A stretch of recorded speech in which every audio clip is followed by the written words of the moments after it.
Ang isa, ito guys, may isang unit din ito, Wagon Stingray din, turbo unit siya, turbo.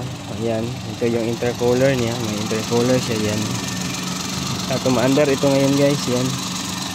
Ano pala ito guys, wala itong BBT guys, itong turbo hindi pala BBT, itong turbo. Yan lang palang ano, yung isa ang BBT, yung walang turbo ang BBT. BBT ito. Tapos tingnan natin dito, ikutan natin yung turbo. Wagon R Stingray 4x2. Ayan. Tingnan natin. Baka kunin ko to guys. Maganda na ang andar nito guys. Parang nakakotse, isa uli ko na siguro yung kotse ko nito guys. Bilhin ko na lang ito. Mukhang namumulubi na ako sa kotse ko guys. Wala na akong perang pangkain ito. Yan, napakaganda. Napakatahimik ng andar. Yan. Tingnan natin sa loob. Yan. Ito yan guys. Yan. Tapos ano siya guys, paddle shift yan, plus minus. Ito may paddle shift niya, plus minus yan.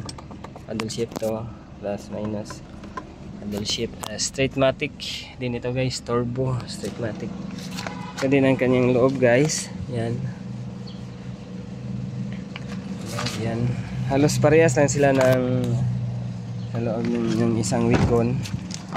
Yan. Ito medyo madilim itong unit ito, naka-tinted kasi.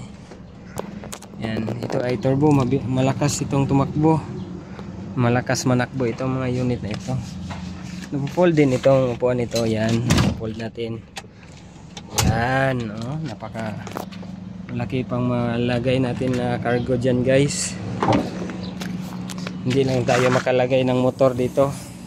Yan, yung space niya sa loob. Wagon R Stingray